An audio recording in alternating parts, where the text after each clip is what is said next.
அற்புதத்தின் ஆராதனை,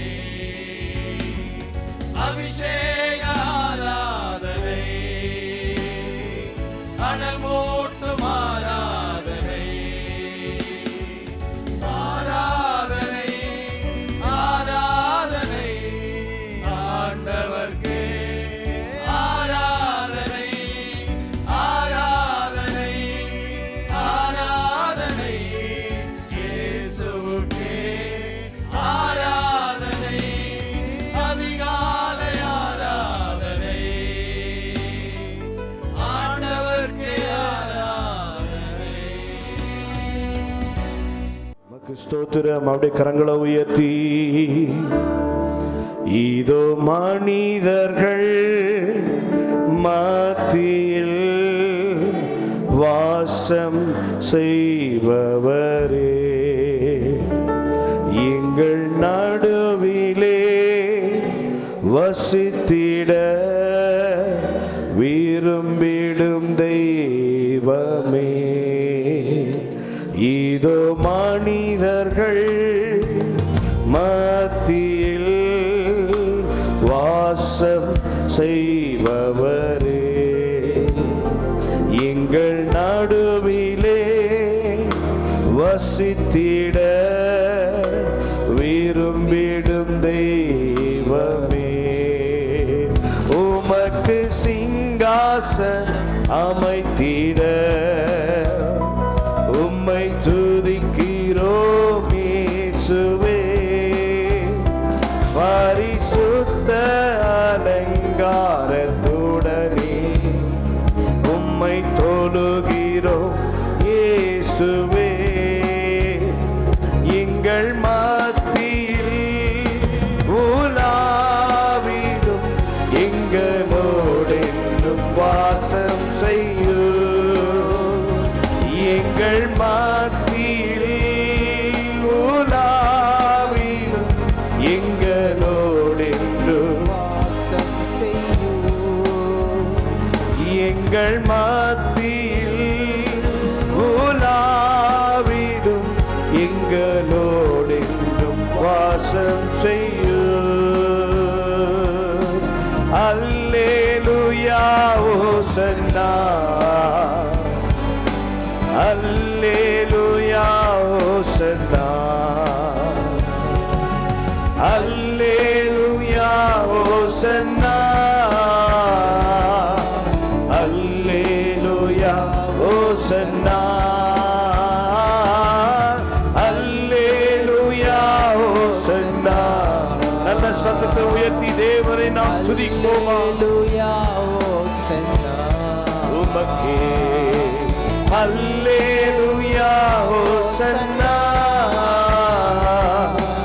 அல்லேலூயா ஓசன்னா.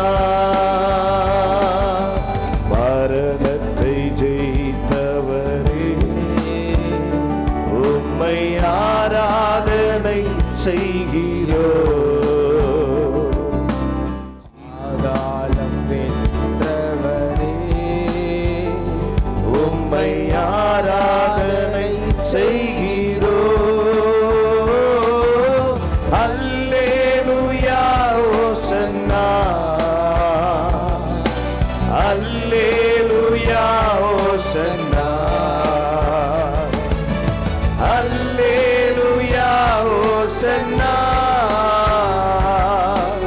அல்லேலூயா ஓசன்னா, அல்லேலூயா. நல்ல தலைக்கு மேல கரங்களை உயர்த்தி தேவாதி தேவனை உயர்த்துவோமா? ஓசன்னா, அல்லேலூயா ஓசன்னா, அல்லேலூயா ஓசன்னா. தூயவர் தூயவரே, துதிக்கு பாத்திரரே, ஆறுதல் நீதானையா, தூயவர் தூயவரே, தூயவர் தூயவரே,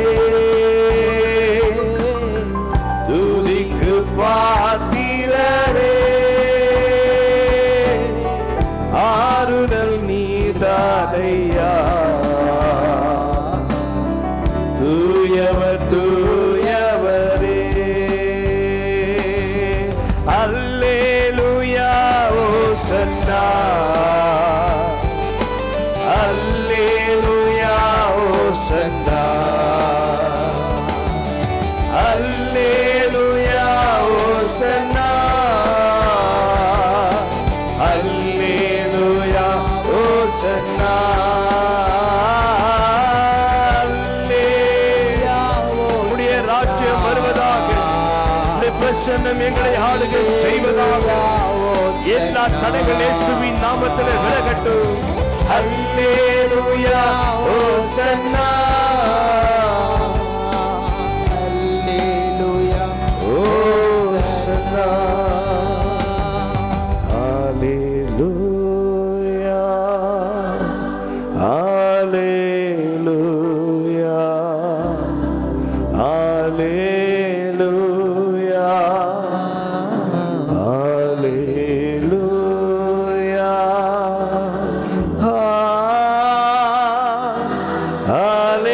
அல்லேலூயா.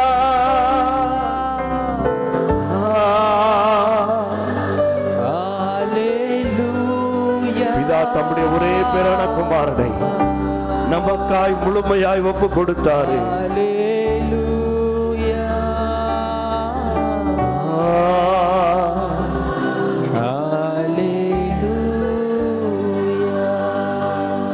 நம்முடைய தேவன் வாக்குத்தத்தங்களின் தேவன். வாக்குரைத்தவர் அதை நிறைவேற்றும் வரையிலும் நம்மை கைவிட மாட்டார். சொன்னதை செய்யும் அளவும் அவர் நம்மை கைவிட மாட்டார். அல்லேலூயா. நல்ல சத்தமா சொல்லுங்களேன்.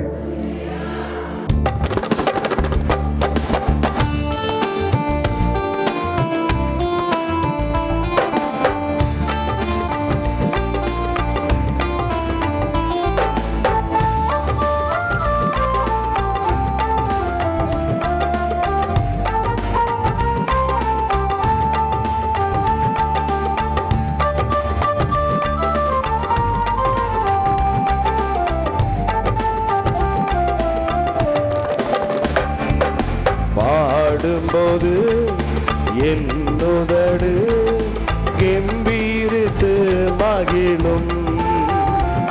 நீ மீட்டு கொண்ட என் ஆன்மா அக்களித்து அகமகிழும். பாடும்போது என் உதடு கெம்பீரித்து மகிழும். மீட்டு கொண்ட என் ஆன்மா அக்களித்து அகமகிழும். நான் பாடுவேன், நான் துதிப்பேன், இரவு பகல் என் நேரமும். நான் பாடுவேன், நான் துதிப்பேன், இரவு பகல் என் நேரமும். துதியா என் நாவு நிறைந்து இருப்பதாக. துதியா என் நாவு நிறைந்து இருப்பதாக. நாள்தோறும் உம்மை துதிப்பேன், நம்பிக்கையோடு துதிப்பேன். நாள்தோறும் உம்மை துதிப்பேன், நம்பிக்கையோடு துதிப்பேன். பாடும்போது என் உதடு கெம்பீரித்து மகிழும். நீ மீட்டு கொண்ட என் ஆன்மா அக்களித்து அகமகிழும். என் மீது அன்பு கூர்ந்து பலியானி சிலுவையிலே எனக்காய் ரத்தம் சிந்தி கழுவினி குற்றம் நீங்க. என் மீது அன்பு கூர்ந்து பலியானி சிலுவையிலே எனக்காய் ரத்தம் சிந்தி கழுவினி குற்றம் நீங்க. பிரித்தெடுத்தி பிறக்கு முன்னா உமக்கென்று வாழ்ந்திட. பிரித்தெடுத்தி பிறக்கு முன்னா உமக்கென்று வாழ்ந்திட. ஆராதனை உமக்கே, அனுதினமும் உமக்கே. ஆராதனை உமக்கே,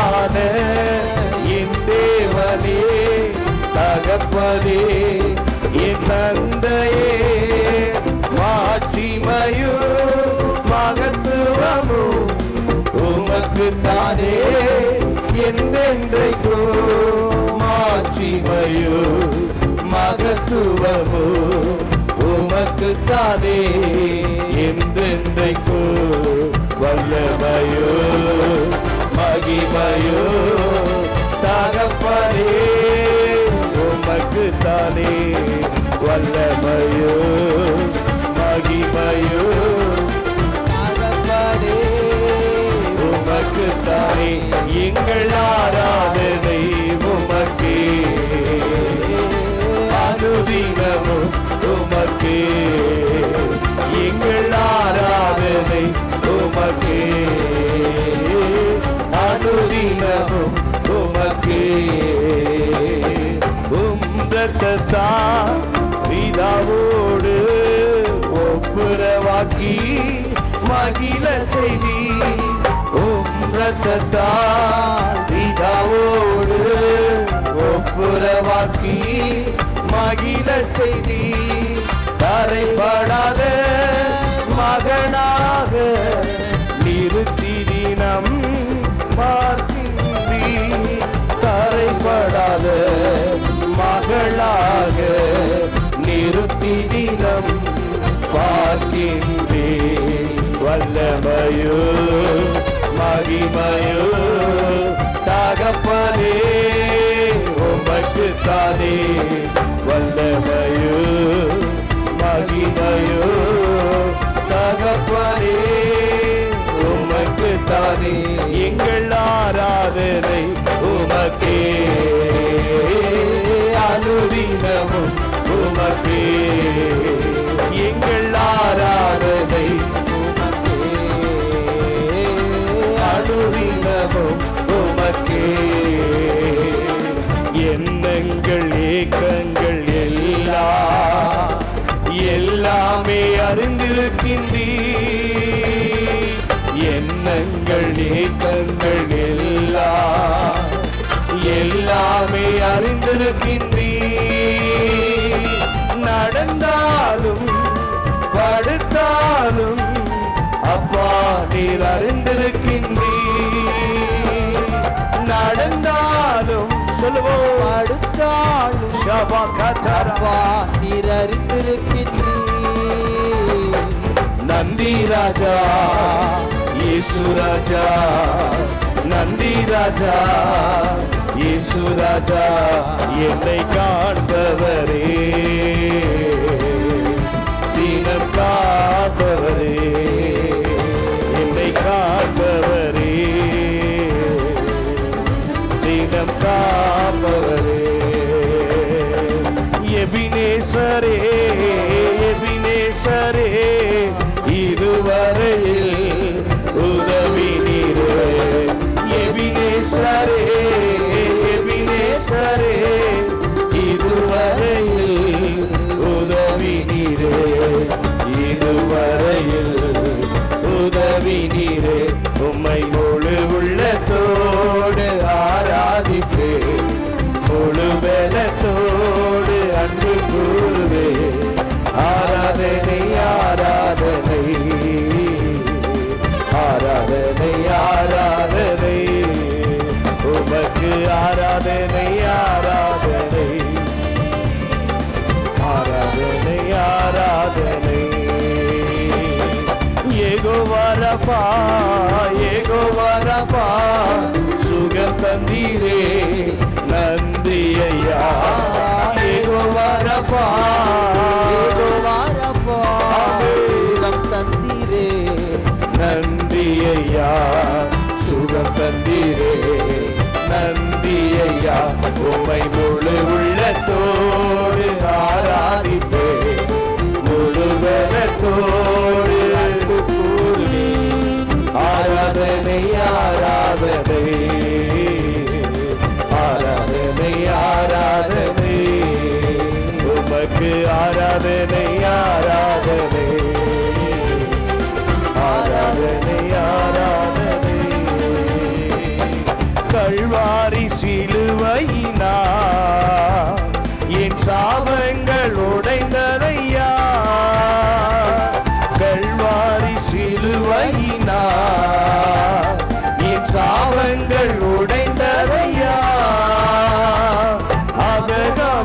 ஆசீர்வாதங்கள் இந்த அடிமைக்கு கிடைத்ததையா.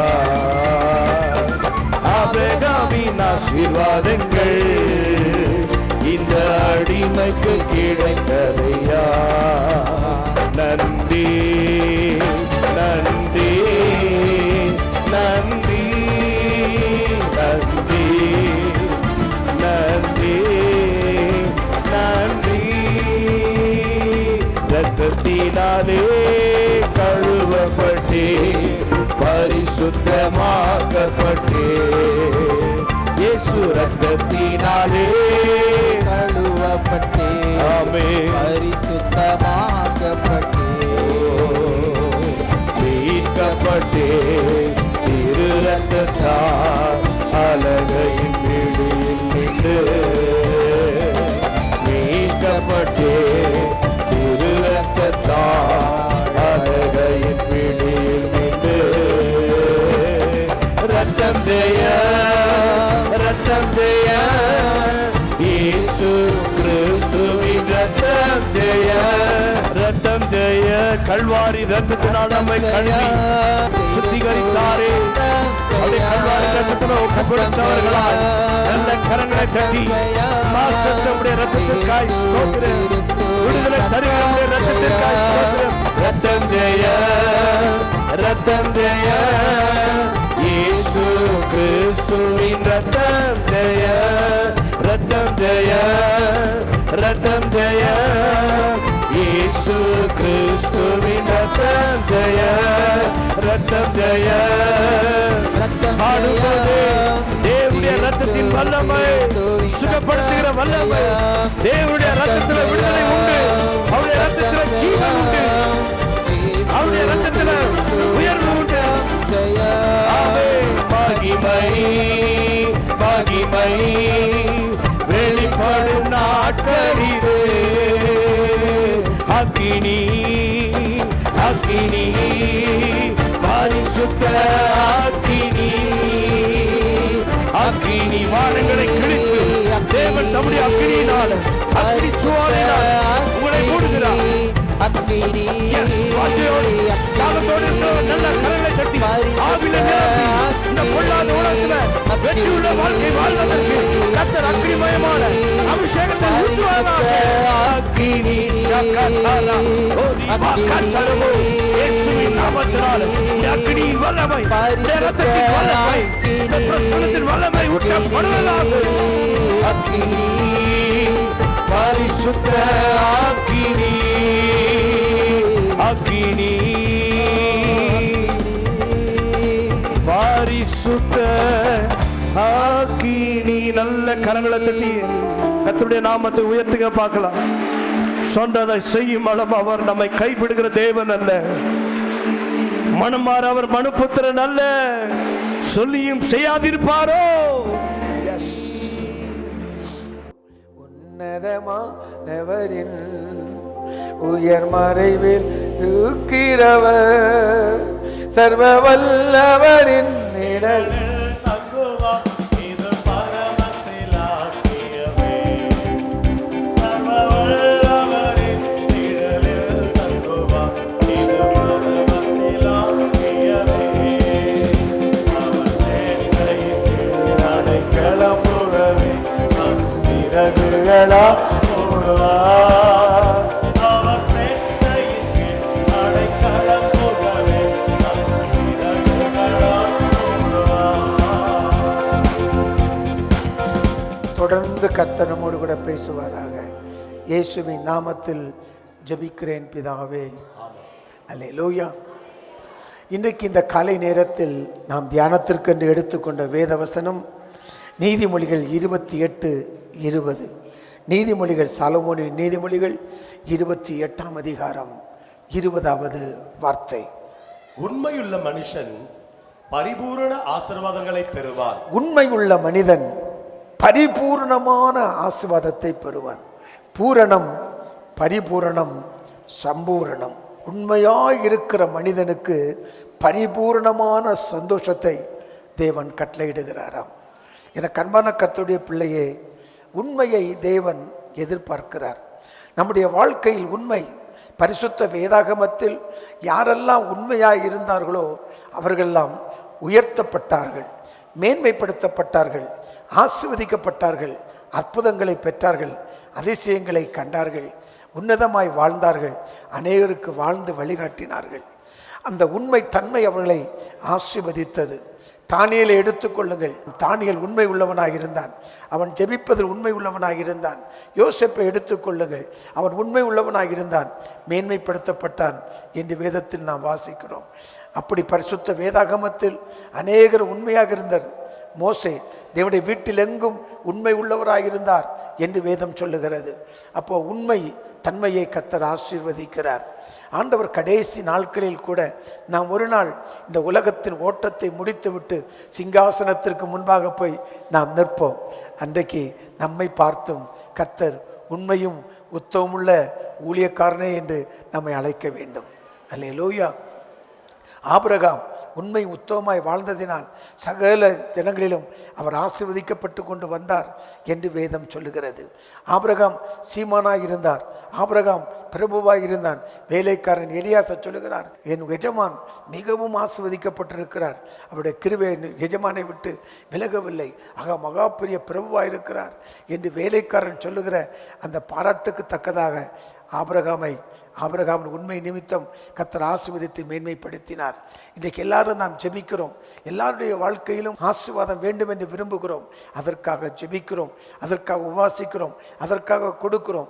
ஆனாலும் நாம் எதிர்பார்க்கிற ஆசீர்வாதங்கள் வருவதில்லை. இன்றைக்கு இதெல்லாம் நாம் உண்மையாக இருந்தால் ஆசீர்வாதத்தை பெற்றுக்கொள்ளலாம் என்று நாம் தியானிக்க போகிறோம். அல்லேலூயா. முதலில் நாம் ஆராதிப்பதில் நாம் உண்மையாய் இருக்க வேண்டும். கரங்களை உயர்த்தி அல்லேலூயா சொல்லுங்க பார்க்கலாம். யோவான் 4ஆம் அதிகாரம் 24ஆம் வசனத்தை பாருங்கள்.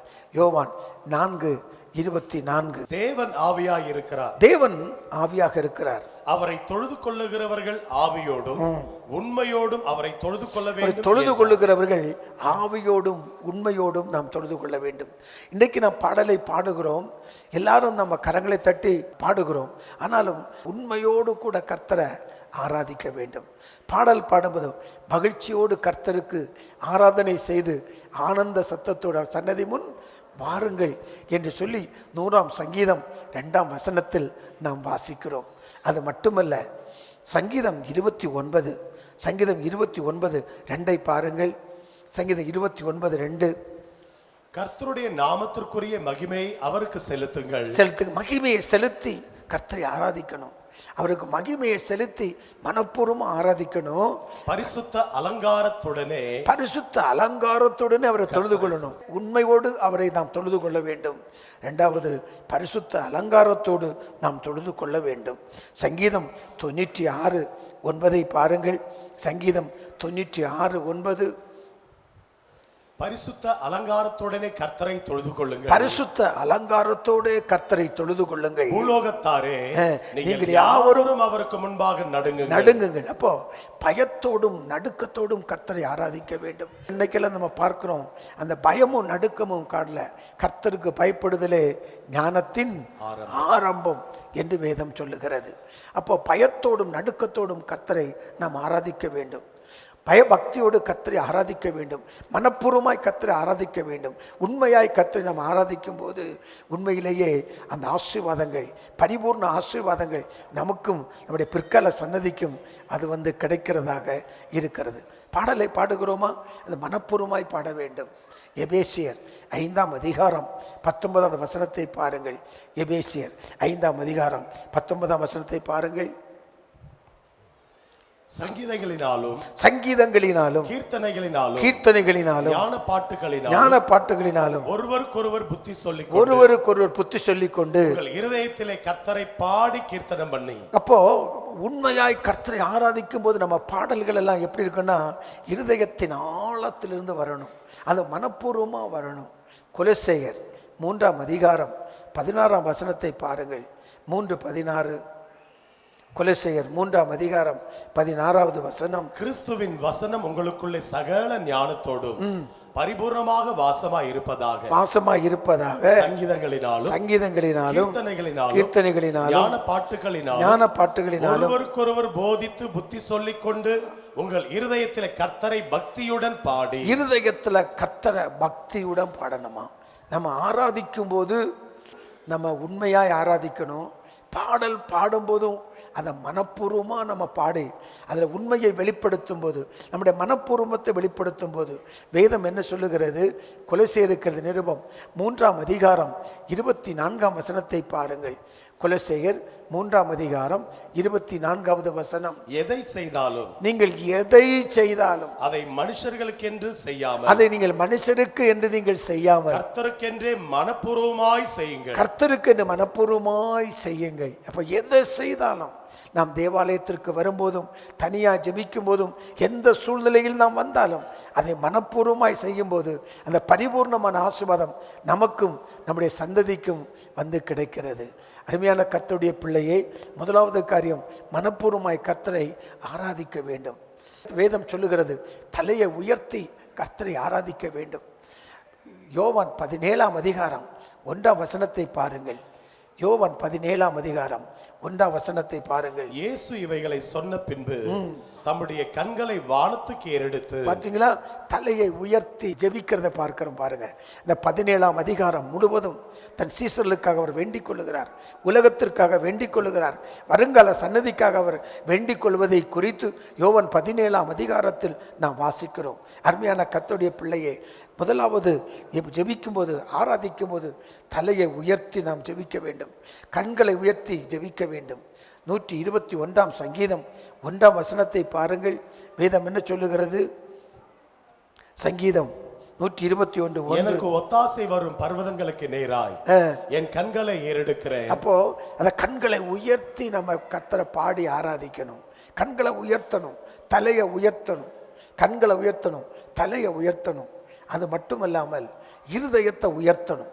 புலம்பல் 3:41. நாம் நம்முடைய கைகளோடும் கூட நம்முடைய இருதயத்தையும் பரலோகத்தில் இருக்கிற தேவனிடத்திற்கு ஏறெடுக்க கடவோம். பார்த்தீங்களா, நம்ம கைகளோடு கூட நம்முடைய இருதயத்தையும் வானத்தை எடுக்கணும். முதல்ல சொன்ன தலையை உயர்த்தி ஜெபிக்கணும், கண்களை உயர்த்தி ஜெபிக்கணும். அடுத்தது இருதயத்தை உயர்த்தி நம்ம ஜெபிக்கணும். ஆமென். அடுத்தது கைகளை உயர்த்தி ஜெபிக்க வேண்டும். 1 தீமோத்தேயு 2ஆம் அதிகாரம் 8வது வசனம்.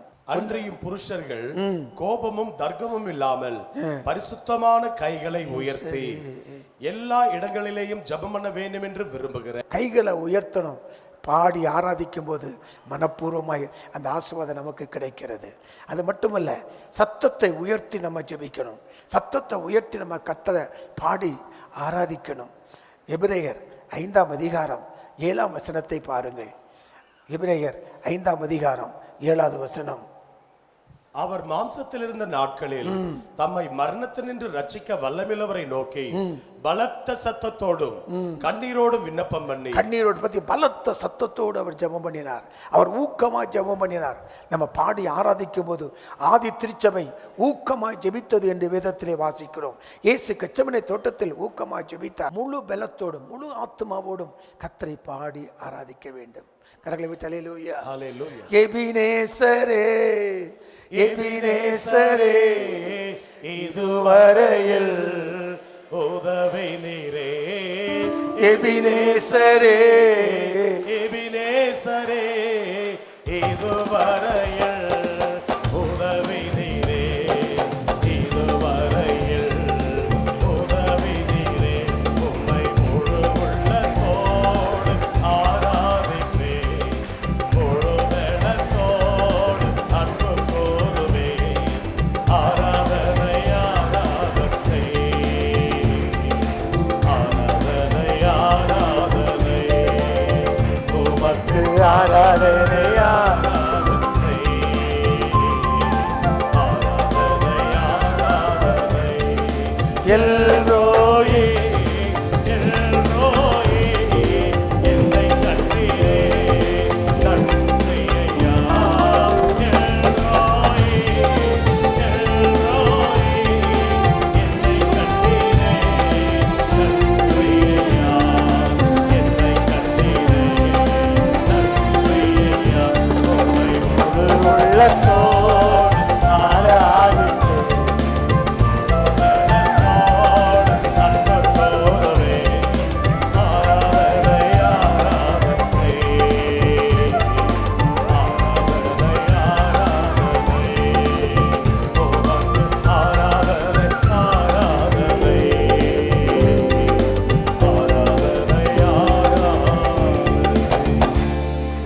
150 சங்கீதம் 3 வசனத்தையும் 4-5 வசனத்தை வாசித்து பார்க்கும்போது இங்கு வேதம் என்ன சொல்லுகிறது?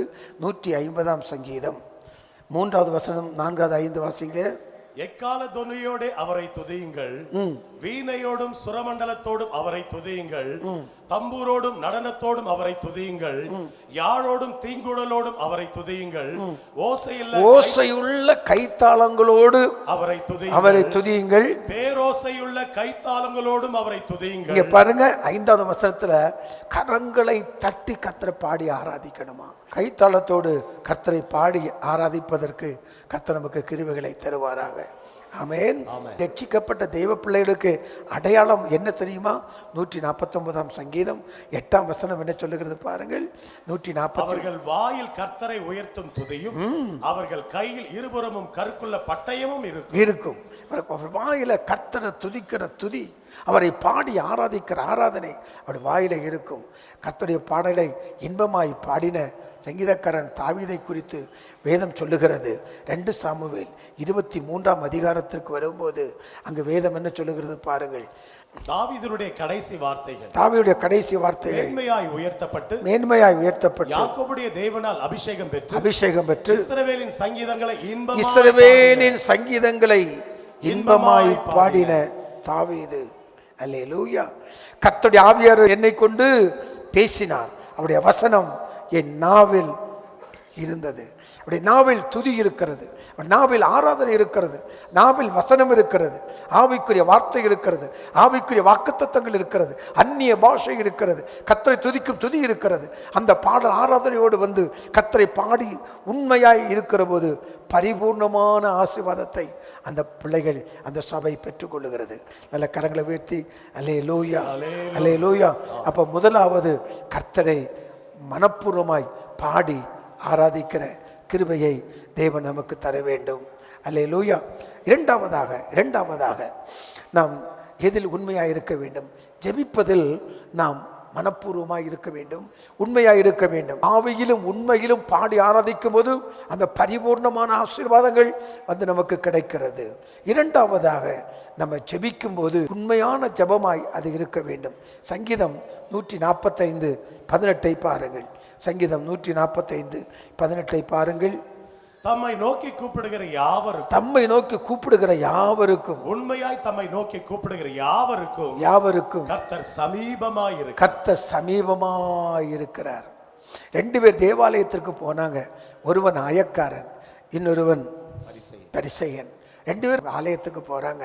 இந்த ஆயக்காரன் தூரத்தில் நின்று இந்த பாவியாகிய என்மேல் கிருபையாயிரும், வானத்துக்கு கண்களை ஏறெடுக்க துணியாமல், தலையை உயர்த்த துணியாமல் மார்பில் அவன் அடித்துக்கொண்டு அவன் கர்த்தரை நோக்கி ஜெபித்தான். இந்த பாவி மேல் கிருபையாயிரும் என்று மனப்பூர்வமாக ஜெபித்த போது, எனக்கு அன்பான கர்த்தருடைய பிள்ளையே, வேதம் சொல்லுகிறது அவன் நீதிமானாக்கப்பட்டு வீட்டுக்கு திரும்பினான் என்று. இங்கு நாம் தேவாலயத்துக்கு வரும்போதும் நாம் ஜெபிக்கும் போதும் அது மனப்பூர்வமான ஜெபமாக இருக்க வேண்டும். இயேசு கிறிஸ்து ஊழியம் செய்த நாட்களில் எரியோவன் வழியாய் கடந்து போகிறார். ஒரு பிச்சைக்காரன் பர்தமி என்கிறவன் வழியருகே பிச்சை கேட்டுக் கொண்டிருக்கிறான். தாவீதின் குமாரனே, எனக்கு இறங்கும் என்று அவன் கூப்பிட்டான். எல்லோரும் அவனை அதட்டினார்கள். ஆனால் இன்னும் அவன் வெட்கத்தை மறந்து கூப்பிட்டான், சத்தத்தை உயர்த்தி கூப்பிட்டான். இனி எனக்கு ஒரு வாய்ப்பு கிடைக்காது, இனி எனக்கு சந்தர்ப்பம் கிடைக்காது, இனி இப்படிப்பட்ட இயேசுவை நான் பார்க்க முடியாது, அற்புதத்தை பெற்றுக்கொள்ள முடியாது என்று சொல்லி சத்தத்தை உயர்த்தி கூப்பிட்டு இயேசுவை நிற்க வைத்து விட்டான். பாருங்கள், மனப்பூர்வமாக ஜெபிக்கிற ஜெபம் இயேசுவை நிற்க வைக்கும். ஹல்லேலூயா, ஹல்லேலூயா. அவர் நின்றார். அவர் நின்று அவனை அழைத்து வர சொன்னார். அழைத்தவர் சொல்லி, நான் உனக்கு என்ன செய்ய வேண்டும் என்று கேட்கிறார்.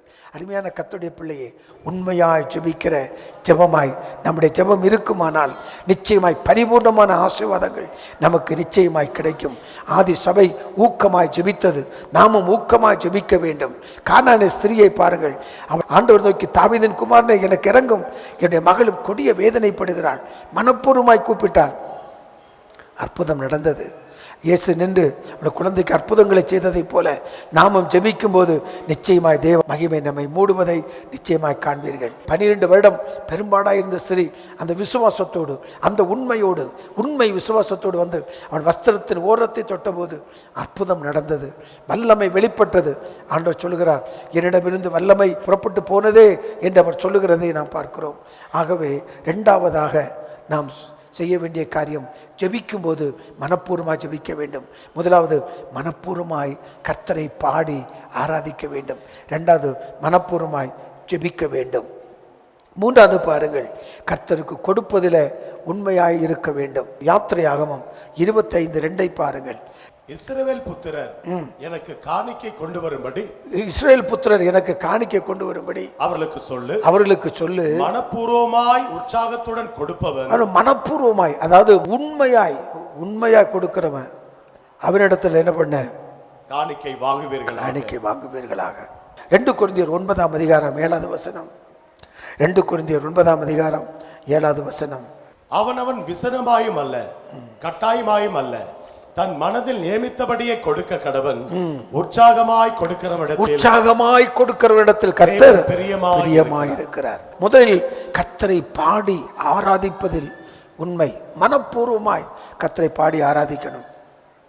இரண்டாவது, ஜெபிப்பதிலே உண்மையாய் இருக்க வேண்டும். ஜெபிப்பதில் மனப்பூர்வமாக ஜெபிக்கும் போது, உண்மையாய் தேடும் போது அவர் சமீபமாக இருந்து நமக்கு பதில் கொடுக்கிறார். ஏனென்றால் அவர் ஜெபத்தை கேட்கிறவர். சங்கீதக்காரன் தாவீது ஆண்டவருக்கு ஒரு பேரை வைத்தான், சங்கீதம் 65:2 ஜெபத்தை கேட்கிறவரே என்று. அன்னால் ஆலயத்திற்கு வந்து கண்ணீரோடு வந்திருந்தாலும் ஆலயத்தை விட்டு வெளியே போகும்போது அவள் துக்கமுகமாக இருக்கவில்லை. ஜெபத்தை கேட்டு அவளுக்கு அற்புதங்களை செய்த ஆண்டவர் மனப்பூர்வமாக ஜெபிக்கும் போது அற்புதத்தை செய்து பரிபூர்ணமான ஆசீர்வாதத்தை கொடுப்பார். மூன்றாவது, மனப்பூர்வமாய் தேவனுக்கு கொடுக்க வேண்டும். எல்லாரும் காணிக்க போடுறாங்க. ஒரு ஏழை தாய் வந்தால் அவள் சின்ன ஒரு காணிக்கையை போட்டாள். ஆண்டவர் பார்த்து சொன்னார், இத்தனை பேர் போட்டதில் இந்த ஏழை தாய் போட்டது தான் அதிகம் என்று பாராட்டினார். அருமையான கர்த்தருடைய பிள்ளையை, அவள் தன் ஜீவனத்துக்குள்ளதில் இருந்து எடுத்து அவளுக்கு ஆண்டவருக்கு கொடுத்தாள். என் ஊழியத்தின் ஆரம்பத்திலும் அப்படித்தான். வேலைக்கு போகும்போது அங்கே சம்பளம் கொடுக்கப்படும் போது முதல் பங்கை எடுத்து கர்த்தருக்கு வைத்து விட்டு தான் நான் செலவு செய்ய ஆரம்பிப்பேன். ஆரம்ப நாட்களில் ஊழியத்திற்கு செலவு பண்ணும்போது சம்பள கவரை கொடுப்பாங்க, நல்ல தாள், அதில் புதிய தாள் எடுத்து தேவனுடைய பங்கை வைத்து விட்டு தான் மற்ற காரியங்கள் செய்வோம். அதை கர்த்தர் பார்த்து பரிபூர்ணமாய் ஆசீர்வதித்தார். உங்களுடைய வாழ்க்கையிலும் கர்த்தருக்கு கொடுக்கறதுல மனப்பூர்வம் கொடுக்கிறோம்.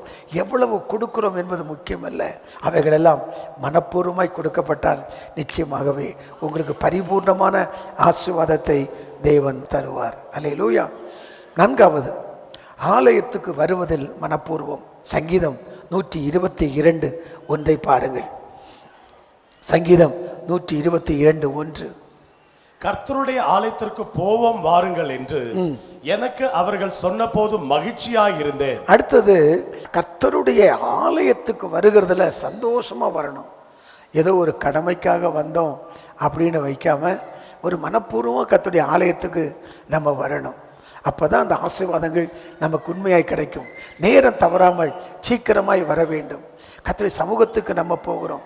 ஒரு வேலைக்கு போகிறவர்கள் காலதாமதமாக போவதில்லை. ஒரு திருமணத்துக்கு போகிறவங்க எல்லாம் ரொம்ப கவனமாக இருக்கிறாங்க. ஒரு நேர்முக தேர்வுக்கு போகிறவங்க சரியான நேரத்துக்கு போகிறாங்க. ரயில் பிடிக்க போகிறவங்க, பஸ்ஸுக்கு போகிறவங்க எல்லாம் சரியான நேரத்தில் போய் எல்லாவற்றையும் செய்ய முடிகிறது. கர்த்தருடைய ஆலயத்தில் ஆலயம் துவங்கும் போதே வந்து ஆயத்தமாகணும். நான் ஆயத்தமாகி காத்திருப்பேன். அல்லேலூயா. சங்கீதம் 5:3 பாருங்கள். கர்த்தாவே, காலையிலே என் சத்தத்தை கேட்டருளுவே. காலையிலே என் சத்தத்தை கேட்டருளும். காலையிலே உமக்கு நேரே வந்து ஆயத்தமாகி காத்திருப்பேன். ஆயத்தமாகி காத்திருக்கணும். ஆயத்தமாகி காத்திருக்கணும். ஆலயத்துக்கு வரதுல வந்து சீக்கிரம் வந்து ஆயத்தமாகி காத்திருக்கணும். யாத்திரையாக 34:2 ஆண்டவர் மோசேயை பார்த்து சொல்லுகிறார், நீ விடியற் காலத்தில் ஆயத்தமாகி என் சமூகத்தில் வந்து நில் என்று சொல்லுகிறார். அப்போ ஆயத்தம் முக்கியம். கர்த்தரை ஆராதிக்க, அவரை தொழுது கொள்ள, அவரை சேவிக்க ஆயத்தம் தேவை. இப்போ சாதாரணமாகவே எழுதுவதற்கு ஆயத்தம் தேவை, ஜெபிப்பதற்கு ஆயத்தம் தேவை, படிப்பதற்கு ஆயத்தம் தேவை, பள்ளிக்கு போவதற்கு ஆயத்தம் தேவை, பயணப்படுவதற்கு ஆயத்தம் தேவை.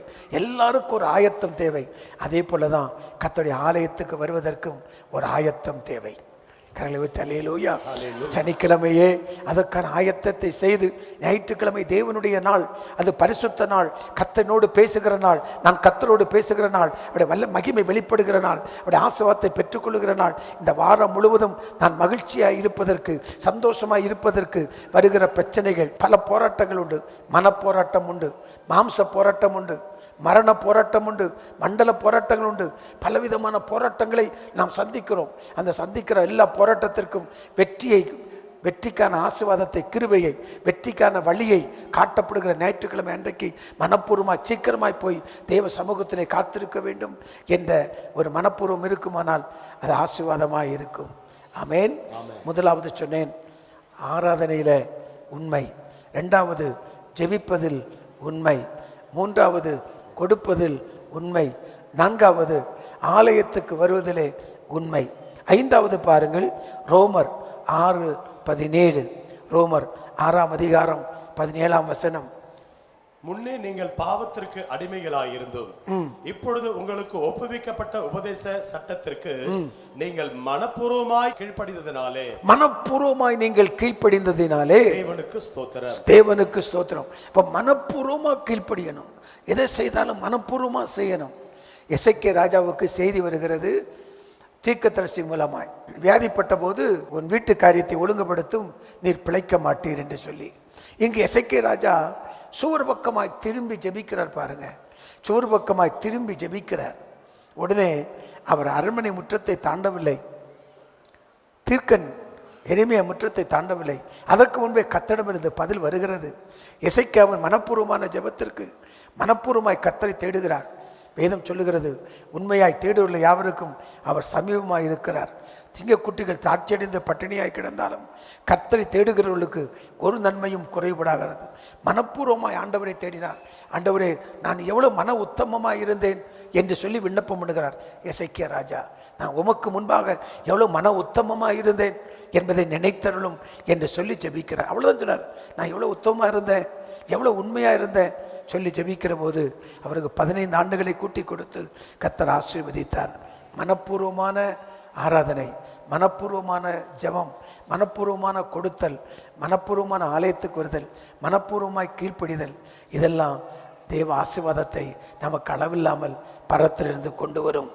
பிலமோன் 1ஆம் அதிகாரம் 14ஆம் வசனம். ஆனாலும் நீர் செய்யும் நன்மையை கட்டாயத்தினால் அல்ல, மனப்பூர்வமாய் செய்யத்தக்கதாக, மனப்பூர்வமாய் செய்யத்தக்கதாக நான் உம்முடைய சம்மதி இல்லாமல் ஒன்றும் செய்ய எனக்கு மனதில்லை. அடுத்தது, யாருக்கு நன்மை செய்தாலும் அதை மனப்பூர்வமா செய்யணும். எதை செய்தாலும் அதை மனப்பூர்வமாய், உண்மையாய், மன உத்தமமாய், மன ரம்யமாய் அதை செய்கிற போது அந்த ஆசீர்வாதங்கள் கிடைக்கிறது. அந்த உண்மை உள்ள மனிதன் பரிபூர்ணமான ஆசீர்வாதத்தை வருகிறான். கடைசி நாட்களில் கர்த்தர் எப்படி நம்மளை பாராட்டுவாரான் தெரியுமா? கடைசி நாட்களிலே வாசிக்கலாம். மத்தேயு 25:23 பாருங்கள். மத்தேயு 25. எஜமான் அவனை நோக்கி நல்லது நல்லது உத்தமமும் உண்மையுமுள்ள ஊழியக்காரனே, உத்தமமும் உண்மை உள்ள ஊழியக்காரன். கர்த்தர் கடைசி நாள்ல உள்ளத்துல உண்மை இருக்க விரும்புகிறீர் என்று சங்கீதக்காரன் தாவீது சொல்லுகிறான். ஆண்டவரே, உள்ளத்திலேயோ உண்மை இருக்க விரும்புகிறீர்கள். சங்கீதம் 51:16 உண்மை இருக்க விரும்புகிறீர் ஆண்டவரே. ஆனால் இங்கே சொல்லுகிறார், உண்மையும் உத்தமுள்ள ஊழியக்காரனே, கொஞ்சத்தில் மேல் உன்னை அதிகாரியாக வைப்பேன். ஆமா, கொஞ்சத்துல உண்மையா இருக்கணும். கொஞ்சத்துல ஒரு நன்மை, ஏழைகளுக்கு செய்கிற நன்மைகள், ஆலயத்துக்கு செய்கிற நன்மைகள், உடன் ஊழியர்களுக்கு செய்கிற நன்மைகள் எதுவானாலும் அது மனப்பூர்வமாய் இருக்குமானால் நிச்சயமாய் சர்வ வல்லமையுள்ள தேவன் அதை ஆசீர்வதித்து அதை மேன்மைப்படுத்தி உயர்த்துவார். அநேகருக்கு நீங்கள் ஆசீர்வாதமாய் இருப்பீர்கள். அல்லேலூயா சொல்லுவோமா? அல்லேலூயா. அடுத்தது, வேலையில் உண்மை, வேலை ஸ்தலத்தில் உண்மையாய் இருத்தல். தானியேல் 6ஆம் அதிகாரம் 4ஆம் வசனம். அப்பொழுது பிரதானிகளும் தேசாதிபதிகளும் ராஜ்யத்தின் விசாரிப்பிலே தானியேலை குற்றப்படுத்தும்படி முகாந்தரம் தேடினார்கள். ஆனாலும் ஒரு முகாந்தரத்தையும் அவனால் கண்டுபிடிக்க முடியல. இப்போ வேலை ஸ்தலத்தில் அநேகர் சம்பளம் வாங்கிட்டு சொல்லுவாங்க, அலட்சியம் பண்ணுவாங்க. முதலாளிக்கு நம்ம கஷ்டப்பட்டு உழைச்சி கொடுக்கணுமா? அது கஷ்டப்பட்டு உழைத்தால் தான் உனக்கு சம்பளம் வரும். இந்த வேலை ஸ்தலத்தில் உண்மையாக இருக்கணும். யோசேப்பு வேலை ஸ்தலத்தில் உண்மையாக இருந்ததினால்தான் உயர்த்தப்பட்டான். 31-39 அப்படி சொல்லுகிறது ஆதியாகமம். 31-39 அங்கு வேலை ஸ்தலத்தில் உண்மையாக இருந்தான். எஜமானுக்கு அவன் உண்மையாக இருந்தான். எஜமாட்டி அவனை பாவத்துக்கு இழுத்தாலும் யோசேப்பு அந்த உண்மையாய் மன உத்தமமாய் இருந்ததினால் அன்றைக்கு அவன் உயர்த்தப்பட்டான். எனக்கு அன்பான கர்த்தருடைய பிள்ளையே, அன்னைக்கு அவன் இசைந்து போயிருப்பானால், அன்றைக்கு எஜமாட்டிக்கு ஒத்து போயிருந்திருப்பானால், அன்றைக்கு யோசேப்பு உயர்த்தப்பட வாய்ப்பே இல்லை. எந்த இடத்தில் வேலை செய்தாலும், எந்த பொறுப்பை கொடுத்தாலும் மன உத்தமமாய் நம்ம செய்வது ஆசீர்வாதத்தை நமக்கு பரத்திலிருந்து கொண்டு வரும். அல்லேலூயா, ஆமென். ஏழாவதாக எதில் நாம் உண்மையாக இருக்க வேண்டும்? ஊழியத்தில், நம் கையில் கொடுக்கப்பட்ட ஊழியத்தில் நாம் உண்மையாக இருக்க வேண்டும். 1 தீமோத்தேயு 1ஆம் அதிகாரம் 12வது வசனம். 1 தீமோத்தேயு 1ஆம் அதிகாரம் 12ஆம் வசனத்தை பாருங்கள்.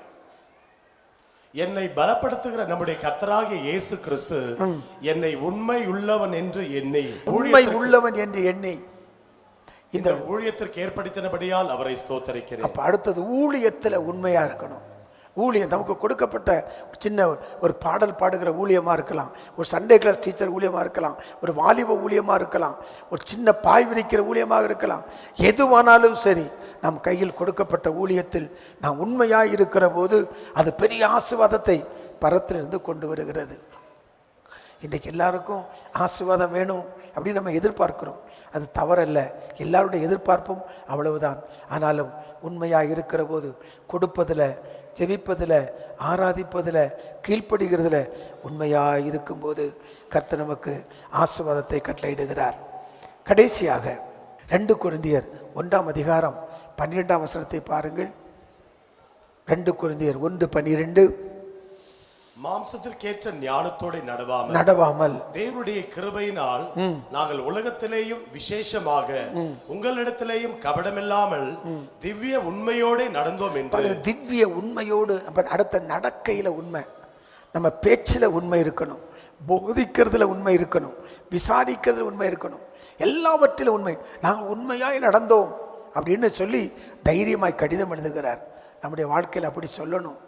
அதான் பிலிப்பியர் 2ஆம் அதிகாரம் 20வது வசனத்துல பவுல் தீமோத்தேயுவை பற்றி சொல்றாரு. இங்க பாருங்க. அதேனென்றால் உங்கள் காரியங்களை உண்மையாய் விசாரிக்கிறதற்கு என்னை போல மனதுள்ளவன் அவனே என்று வேறொருவனும் என்னிடத்தில் இல்லை. பாருங்க, கிளீனா சொல்றாரு, என்ன போல வேற யாருமே இல்லை. அப்படி என்னால் தீமோத்தேயு எப்படி அவனுக்கு நடந்திருக்க வேண்டும்? மன உத்தமமாய் நடந்திருக்க வேண்டும். அது ஆசீர்வாதத்தை கொண்டு வந்தது. பின் நாட்களில் தீமோத்தேயுவை கொண்டு கர்த்தர் பெருத்த மகிமையான காரியங்களை செய்தார். நடக்கையிலையும் உண்மை உள்ளவர்களாக இருக்கணும். இன்னைக்கு அநேகருடைய மனம் திரும்புதலே ஒரு உண்மையான மனம் திரும்புதலாக இல்லை. எரேமியா 3:10 சொன்னாலும், யூதா என்னும் துரோகி கள்ளத்தனமாய் மனம் திரும்பினாலே அண்டி உண்மையாய் மனம் திரும்பல. மனம் திரும்புதலே உண்மை இல்லை. மனம் திரும்பினீங்க, ஆமாம் மனம் திரும்பிட்டேன். ரட்சிக்கப்பட்டீங்களா? ரட்சிக்கப்பட்டேன். எல்லாரும் சொன்னவன் ஞானஸ்தானம் எடுத்தீங்களா? ஞானஸ்தானம் எடுத்தேன். அபிஷேகம் பெற்றுக்கிட்டீங்களா? எல்லாம் பெற்றோம். ஆனால் எல்லாமே இருக்குது. ரட்சிக்கப்பட்ட அந்த நிச்சயம் இருக்கிறதா? அதே சமயம் மனப்பூர்வமான மனம் திரும்புதல் தானா? அப்படி உண்மையாய் திரும்பி இருக்கிறோமா? அற்புதங்களாலும் அதிசயங்களாலும் இவ்வளோ பெரிய சாட்சிகளாலும் பெற்றுக்கொண்ட இவ்வளோ பெரிய ரட்சிப்பு இது உங்களால் உண்டானதில்லை, தேவனுடைய ஈவு என்று எபேசியர் 2:8 சொல்லுகிறது. ரட்சிப்பில் உண்மையாக இருக்கணும், ரட்சிக்கப்படுதல உண்மையாக இருக்கணும், ஞானஸ்தானம் மனப்பூர்வமாக எடுக்கணும், அபிஷேகம் பெற்றுக்கொள்ளும் போது வாஞ்சை தாகத்தோட அபிஷேகத்தை பெற்றுக்கொள்ளணும், ஆலயத்துக்கு வரும்போது சரியாய் வரணும், மனப்பூர்வமாக கர்த்தரை தொழுது கொள்ளணும், அவரை சேவிக்கணும். அப்படிப்பட்ட கிருபைகள் இருக்கிற போது சர்வ வல்லமையுள்ள தேவன் நம்முடைய சகல காரியங்களிலும் நம்மளை ஆசீர்வதிக்கிறார். கரங்களை வைத்து அல்லேலூயா, அல்லேலூயா. உண்மை உள்ளவன் என்று கருதி ஊழியம் தந்தீரையா, உண்மையுள்ளவள் என்று கருதி ஊழியம் தந்தீரையா. நன்றி நன்றி ராஜா, நன்றி இயேசு ராஜா, நன்றி நன்றி ராஜா, நன்றி இயேசு ராஜா. இரவும் பகலும் கூட இருந்து நடத்துகின்றேன், இரவும் பகலும் கூட இருந்து நடத்துகின்றேன். கலங்கும் நேரமெல்லாம் கரம் நீட்டி என் கண்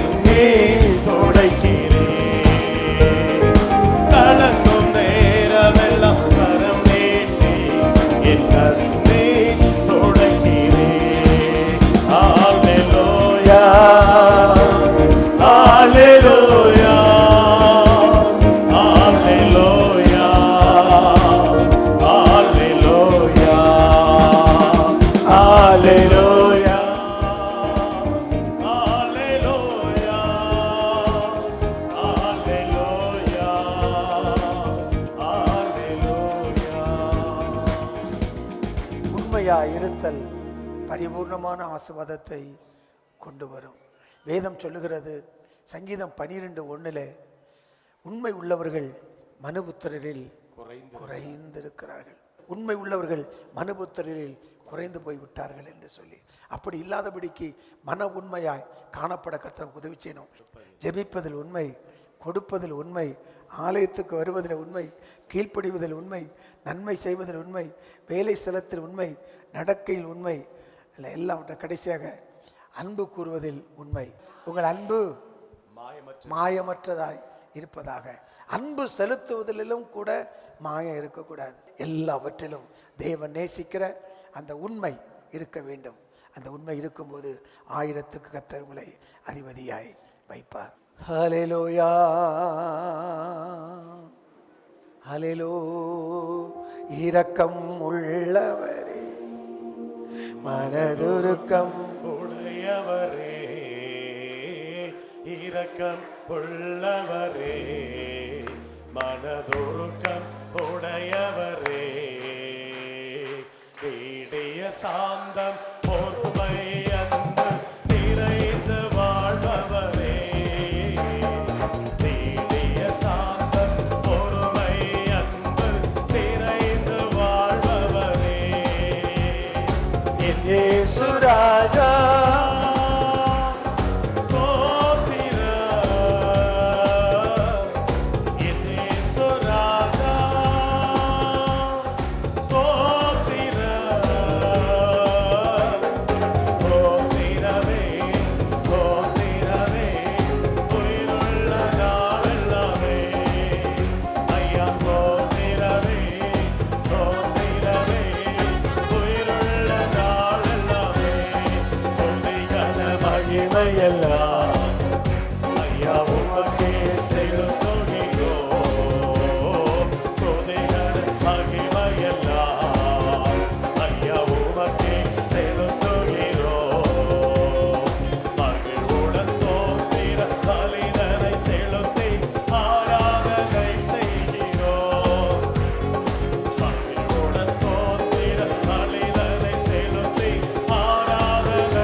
ராஜா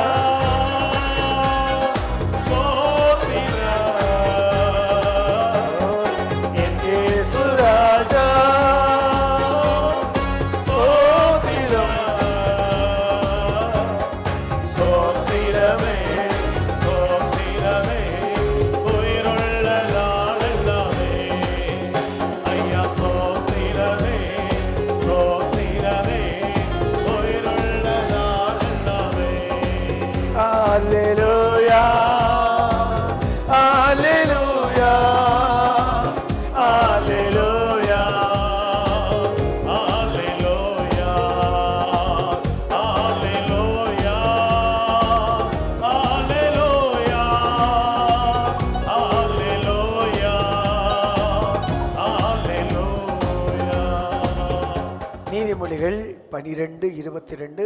நீதிமொழிகள் 12:22 பாருங்க. பொய் உதடுகள் கர்த்தருக்கு அருவருப்பானவைகள், உண்மையாய் நடக்கிறவர்களோ அவருக்கு பிரியம். உண்மையாய் நடக்கிறவர்களோ அவர்களுக்கு பிரியம். உண்மையாய் மன உத்தமமாய் நடக்கிறவர்கள் கர்த்தருக்கு பிரியம். அப்படியே கரங்களை உயர்த்தி, ஆண்டவரே, நான் ஆராதிப்பதில், ஜெபிப்பதில், கொடுப்பதில், ஆலயத்துக்கு வருவதில், கீழ்ப்படிவதில், நன்மை செய்வதில், ஆண்டவரே, எல்லாவற்றிலும் மன உத்தமமாய் காணப்பட அனுக்கிரகம் பண்ணுங்கப்பா, அனுக்கிரகம் பண்ணுங்கப்பா, அனுக்கிரகம் பண்ணுங்கப்பா. ஆண்டவரே, அந்த கிருபைகளை ஒவ்வொருவருக்கும் தரும்படியாக ஜெபிக்கிறோம்.